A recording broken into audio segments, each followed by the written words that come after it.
was Uber, Airtable, and OpenAI. And at some point, what was great is like I was able to help teams by just using my pattern recognition, because I'd just seen so many different types of business models and businesses. And to this day, I feel like I'm still doing that for founders, and I'm just doing it with a check, right? Here's a check, but also here's the time. So true story, on Monday, got a bunch of founders flying in that I've been working with, and we're doing a 2-hour product session.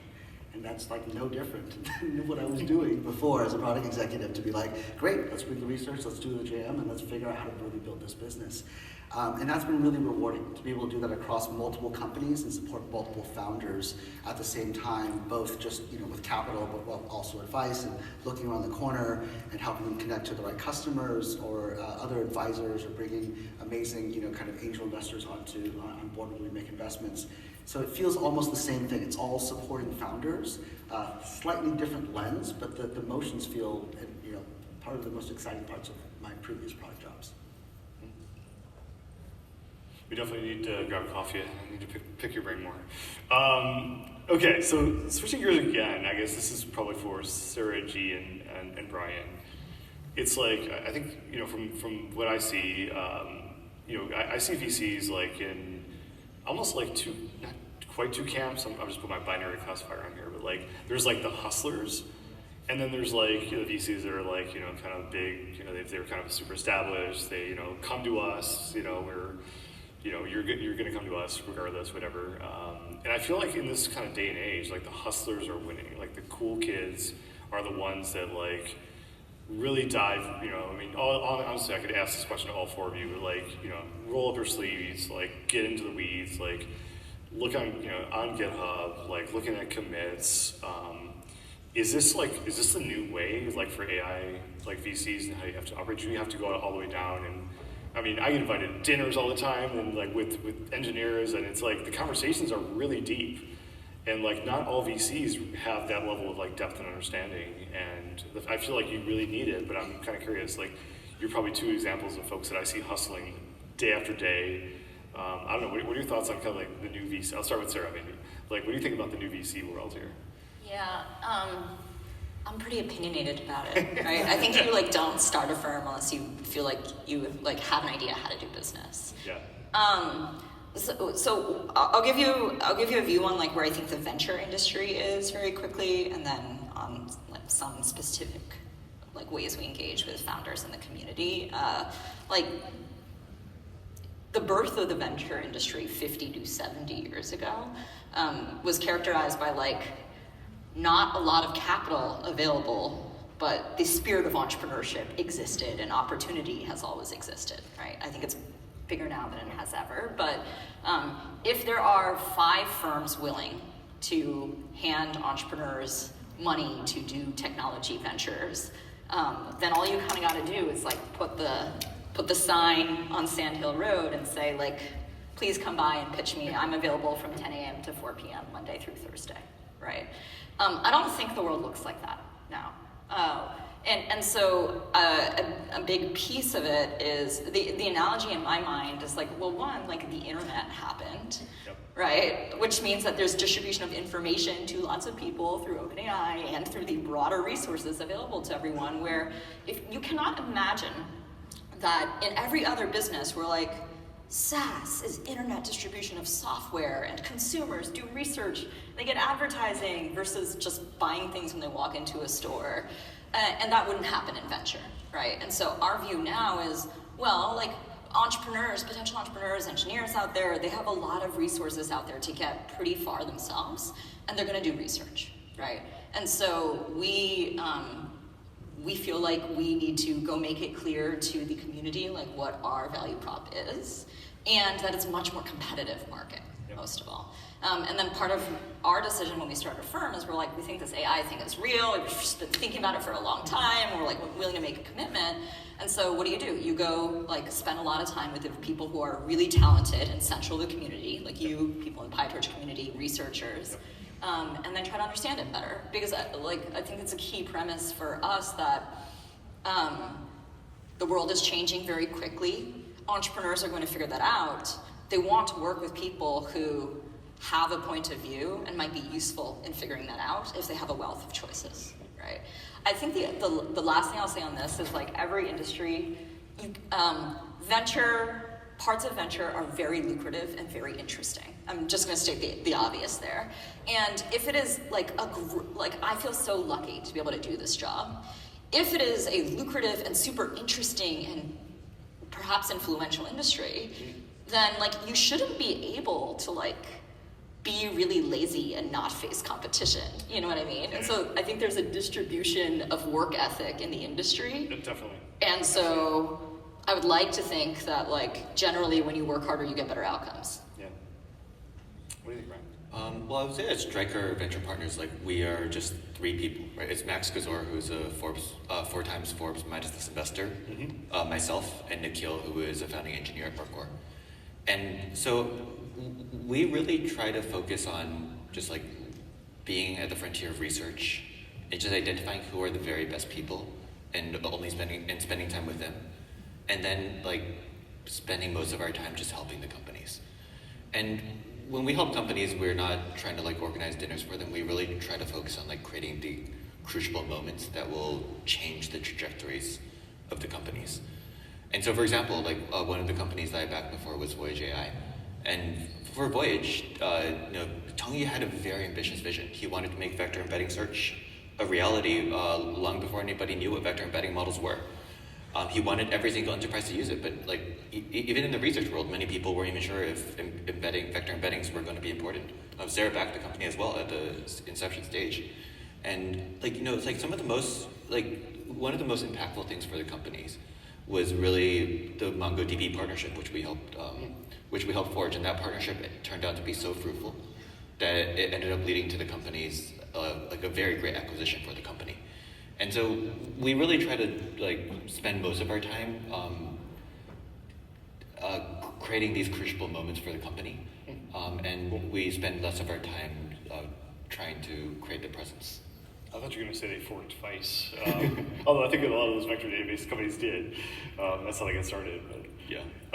Okay, so we have just over 5 minutes to go. I have a couple of spicy questions for us to finish up on. Yeah. I want to start with Peter and Brian on this one, and then I'll go to the Sarahs for the last one. Okay, so, and the reason I picked you two for this one is because you both are involved directly or previously with companies that pre-train models. And my thesis here is that I'm a semiconductor guy, at least that was where I spent a lot of my early career, and the foundry and the process nodes almost are like generations of models. It was so expensive to get to. I mean, I won't betray my age in terms of like process node I started designing chips on, but like to get to the next node was like billions of dollars, right? I mean, you go from 90 nano to 65 to 40 to 28, and then now we're 3 nanometer right now, and really there's like a handful of companies, if not really one company, doing it in TSMC. So like at this point in time, I mean, are we really consolidating in terms of like the frontier labs, and like how does the rest of the world, is RL the new thing and everyone's going to do RL, or like how does the rest of these companies really provide value or differentiate when they can't pre-train, or should they raise a bunch of money and try and pre-train? No, I think I'm not going to fund any pre-train company. But There you go. I think the models are good at 2 things today. You want spicy, right? There's 2 things. Yeah. One is they're good at tool use, and 2 is good at RL. And that unlocks a ton of opportunity for businesses to come in to take a specific problem that is a business problem, not just a theoretical problem, but a business problem, and do it really freaking well. Yep. Because now the models are ready for that. And then you see a lot of the companies that are coming out that have been funded recently around just whether it's an RL gym or just like doing RL for enterprises, etc. But now that the models are ready for that, that's where you're going to see a lot more companies pop up, and you're going to see a lot more business problems. So if somebody were perhaps to like democratize reinforcement learning, provide a hub for environments and a world, a seed for folks to build on. Yeah, Would that pretty good. potentially create some new startups? I think it's going to create a lot of startups. Okay, I got a lot more angel checks to write down. Amazing.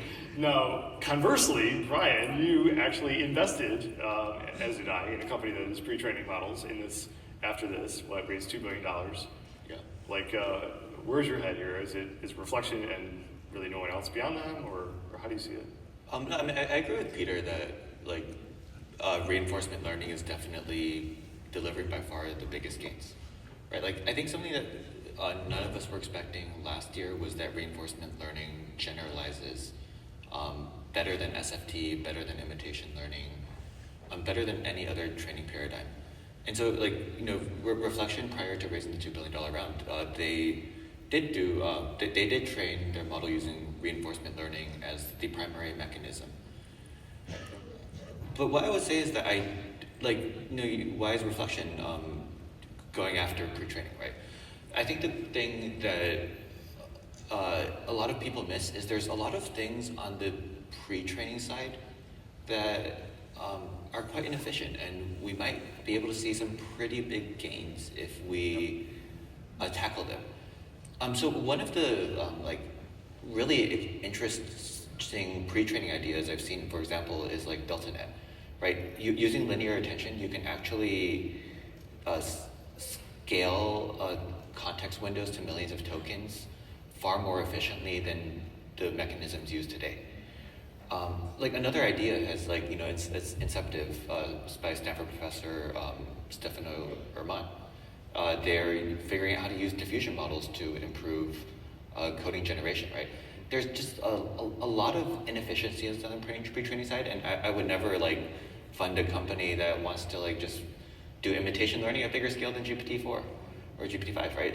But if someone wants to create an architectural paradigm shift that can unlock 10x improvements, then yeah, absolutely game for these investments. Yeah, I'm super curious to see where the diffusion language models go. I think that's going to be an interesting thing. Okay, we have just a little time for the Sarahs. I have one last spicy one, because this is we've all been in the space, I think, for a while. I've been now over a decade, and just in the last couple of years, there's all these startups that, especially most recently, the data annotation startups are now all of a sudden environment startups. There was the observability startups that turned into inference providers, that turned into, post-training. It's like everyone's kind of like these chameleons that are kind of changing with whatever the zeitgeist, is at the time, or So is that? Going back to your conviction, right? Conviction, your own firm. Is this when you see these chameleons? That doesn't seem like conviction to me. It seems like they're kind of going with whatever trend OpenAI is doing on their models or whatever. Or where does this go? So our fund, I think many of the best venture funds, we run on a 12-year cycle, right? And so if something's going to be hot for 6 months as an idea, and then the developer community is going to move on, and it's actually just not fundamentally that important, it is not useful to us. It's also just not interesting to work on. And so I actually learned this from John Collison at Stripe, where I was talking to I had almost joined the company before I joined my last firm. It was 14 years ago now. And he's just, it really stuck with me because he said, some markets are just bigger than others, and they're permanent, right? And so I'll give you an example. I sit on the board of an inference platform company, Base 10, and they're doing great. I've been on the board for 5 years. I think not everybody believed that inference was going to be that important 5 years ago. But from first principles, I'm this AI thing is just not happening if we're not going to use compute to run the models, and that actually feels pretty hard from a hardware systems complexity perspective, right? And so I do think our one thing that we're definitely going to be wrong some of the time. I'll give you a less obvious one, right? We did 2 robotics companies over the last 18 months, right? We are not going to be, the world is not going to decide that robotics was uninteresting or move on. We're either going to climb a very large technical hill or we're not. But if we are right, it is really important. And so I think it's actually a pretty simple filter of if you are right, is it going to matter in 10 years? And I think that narrows the scope of what you're working on quite a bit. That's a pretty awesome way to look at it. Sarah, what do you think? Yeah. So I think the thing that really matters is the commitment to the longer term vision. What is the future that the founder wants to engender? The truth of the matter is that we don't understand generative models, whether they're autoregressive language models or diffusion models, or other new types of architectures. We don't understand them. Like a second ago, you had said that like you thought models were really good at tool use. Like frankly, like I don't know. I think like computer use agents, browser use agents, like pretty unreliable. Maybe like a 2 to 3 year time horizon. And so this is all to say that like we're still learning. What works, what doesn't work, etc. And as such, I think like startups just need to adapt. They need to be able to kind of like roll with the punches as we gain a better understanding of like what model capabilities actually are, what methods work. We have scaling laws, but like particularly like for RL, like our understanding of how RL scales is still pretty feeble. If you're not adapting, if you're not changing direction as new information becomes available, then I think you're dead. Yeah. So like I don't see these pivots as startups like just responding to like the zeitgeist. I think more often than not it's them responding to discovery and staying alive in their path to what is often a more consistent vision. Yeah, I tend to look at teams that have research backgrounds that are actually doing active research in the space also. I think they hopefully can somewhat at least see the future, or at least like understand where the direction is going, or see some through lines. Not very contradictory taste, but also very good. Thank you so much. I know we're over time. I'm getting the evil eye to get us off the stage. I want to thank our panelists. This is awesome. Thanks Give everyone a round of applause. Yeah, cheers.